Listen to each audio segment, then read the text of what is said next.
எல்லோருக்கும் வணக்கம். இன்றைக்கி கஞ்சி பண்ணலான்னுக்கிறேன். ஒரு கிளாஸ் இந்த சின்ன கிளாஸால் ஒரு கிளாஸ் தான், இது ஜாஸ்தி ஆகும். பருப்பு அதேமாரி அதில் ஒரு கிளாஸ் போட்டுடலாம். 2 கூட போட்டுக்கிறேன். ஒரு கிளாஸ் பருப்பு, ஒரு கிளாஸ் அரிசி. அப்படியே குக்கரில் வச்சுட்டோம்னா சீக்கிரம் ஆகிடும் கஞ்சி. இது ஃபஸ்ட்டு நான் அரிசி கழுவி வச்சுக்கிறேன். கொஞ்ச நேரம் ஊறும்.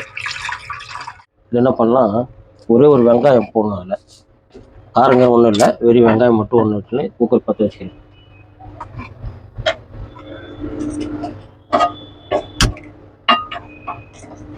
ஏன்னா கஞ்சின்னா எல்லாம் 2 ஒன்றா போட்டு பண்ணிவிடுவாங்க, அதான் கஞ்சி. இது கொஞ்சம் டேஸ்ட்டாக இருக்கும். கஞ்சிலையும் டேஸ்ட் பண்ணி பிடிக்கணும். ஒரே ஒரு வெங்காயம் வெட்டிக்கலாம்.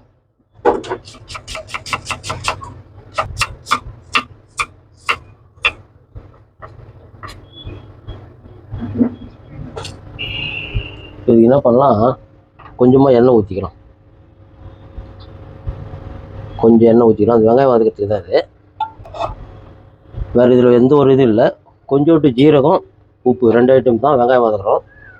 இப்போ அதுக்கு ஜீரகம் கொஞ்சம் போட்டுக்கலாம். சும்மா கொஞ்சம் ஜீரகம், அவ்வளோதான். போட்டு ஒன்று பொடியுது. இது வெங்காயம் வச்சு அது போட்டாங்க.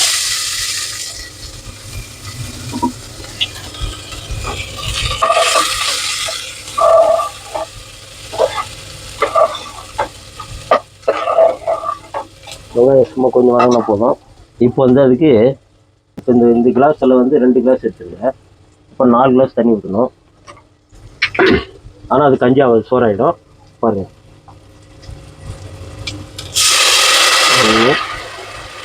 1 2 3 4 கிளாஸ். இது அது சாப்பாடாக வந்துடும். கொஞ்சம் கொல கொலன்னு வராது. இப்போ 4 ஈக்குவலாக ஊற்றிட்டேன். இப்போ 2 3 கிளாஸ் எக்ஸ்ட்ரா ஊற்றிக்கிறேன். 4 கிளாஸ் தான் ஊற்றணும், 3 கிளாஸ் எக்ஸ்ட்ரா ஊற்றிக்கிறேன். இப்போ இந்த அரிசி இதில் போட்டாங்க. ஏன்னா கஞ்சி குக்கரில் வச்சோம்னா சீக்கிரம், அப்புறம் அப்படியே குக்கரில் எல்லாம் இதில் கிடையாது, அப்படி தான் பண்ணுவாங்க. இப்போ கொஞ்ச நேரத்தில் கஞ்சி ரெடி ஆகிடும். ஒரு விசில் வச்சோம்னா போதும். இப்போ இதுக்கு உப்பு போட்டாங்க. வேறு எதுவும் இல்லை. வெங்காயத்துக்கு கொஞ்சம் வதக்கணும், ஜீரகம் போட்டோம். இதுக்கு உப்பு போட்டுடலாம். 1 ஸ்பூன் போடுறேன். 1 ஸ்பூனு செக் பண்ணின்னு போட்டுடலாம். கஞ்சியில் அப்புறம் ரொம்ப உப்பு ஆயிடுச்சுன்னா கஞ்சி குடிக்க முடியாது. இப்போ இந்த விசில் வச்சிடலாம். சீக்கிரமாக கஞ்சி ஆகிடும். கொதிலாம் வரல, அப்படியே போட்டுறேன். நான் வெயிட் போட்டுறேன். 1 விசில் வச்சோம்னா நம்ம எடுத்துக்கலாம்.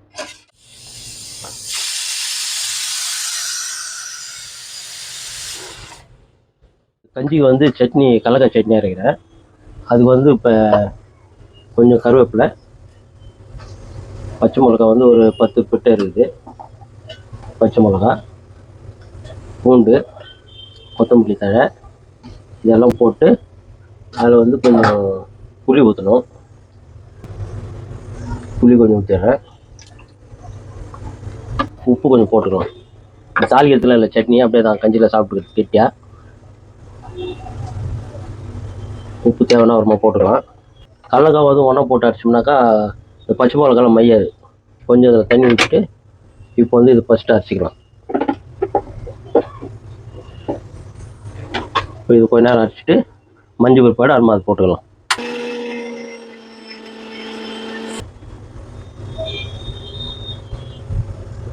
இப்போ இதில் கடலக்காய் போட்டுக்கலாம்.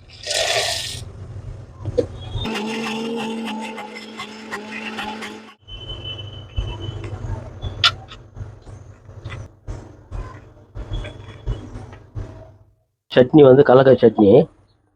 தண்ணிலாம் அப்படி ரொம்ப ஊற்றக்கூடாது. கஞ்சி கூட சாப்பிடும்போது கொஞ்சம் இப்படி ஊறுக்காய் மாதிரி எடுத்து சாப்பிட்டோம்னா க்ளீனாக இருக்கும். அதனால் தண்ணி ரொம்ப ஊற்ற வேண்டாம். பாருங்கள், ரொம்ப கெட்டி சட்னி, கடலக்காய் சட்னி தான். இது இப்போ கஞ்சி அது விசில் ஒன்றும் போகல. அது ஃபுல் விசில் இறங்கணும். வெயிட் எவ்வளோ விசில் போனால் தான் அந்த ஸ்டீம்லாம் உள்ளே இருந்தால் தான் சாப்பாடு நல்லா வேகும். ஒரு 5 நிமிஷம் விட்டு இறக்கிறேன்.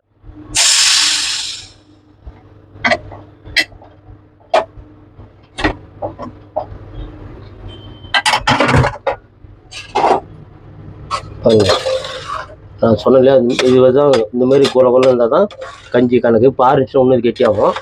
ஒரு 4 கிளாஸ் தண்ணி ஊற்றினா சாப்பாடு ஆகிடும். ஊற்றினா கஞ்சி வந்து இப்படி வரணும் பாருங்க. இதுதான் கஞ்சி, அது கூட ஊறுகாய். இன்றைக்கி வந்து புனிதமான வெள்ளிக்கிழமைன்றதுனால கஞ்சி செய்திருக்கிறோம். நீங்களும் கஞ்சி செய்து சாப்பிடுங்க. அதனால் எல்லாருக்கும் இன்றைக்கி கஞ்சி தான் நம்ம வீட்டில். என்னடா கஞ்சி ஒரு போல் ஆகிட்டு இவ்வளோதான்ட்டு நினைக்காதீங்க. ஒயிட் ரைஸாகவும் இருக்குது, கொஞ்சம் அட்ஜஸ்ட் பண்ணிக்கலாம். ஆனால் கஞ்சி வந்து மீன்ஸ்னால் அது ஜாஸ்தி சாப்பிட்னா வந்து கம்மியாக பண்ணியிருக்கிறேன். இப்போ நீங்களும் ட்ரை பண்ணி எல்லாம் கொண்டாடுங்க. வணக்கம்.